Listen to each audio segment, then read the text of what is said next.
என்னங்க பண்றீங்க?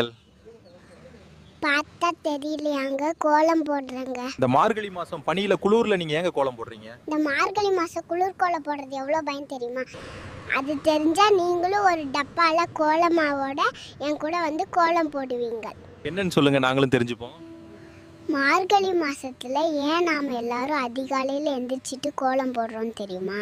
என் அதுக்கு பின்னாடி ஒளிஞ்சிட்டு இருக்க சயின்ஸ் அண்ட் ஸ்பிரிச்சுவல்ல நாம தெரிஞ்சுடும். மார்கழி மாசத்துல அதிகாலையில நல்ல ஆரோக்கியத்தையும் உடல் நலனையும் தரக்கூடிய காற்று அதிகமாக இருக்கும், பூமியில இருக்கும். அப்ப மத்த மாசத்துலலாம் இருக்காதாங்க? எனக்கு தெரியும், மைக்காரே இந்த மாதிரி ஏதாச்சும் கேட்பீங்கன்னு. இந்த மார்கழி மாசத்துல இருக்க மாதிரி வெதர் கண்டிஷன் வேற எந்த மாசத்துலயும் கிடையாதுங்க. நல்ல காற்றை சுவாசிக்கணுன்றதுக்காக தான் நம் முன்னோர்கள் மார்கழி மாசத்துல அதிகாலை எந்திரிச்சு கோலம் போடுறது, பஜனை பாடுறது, கோயிலுக்கு போகிறது, சில நடைமுறைகள் வச்சுருந்தாங்க.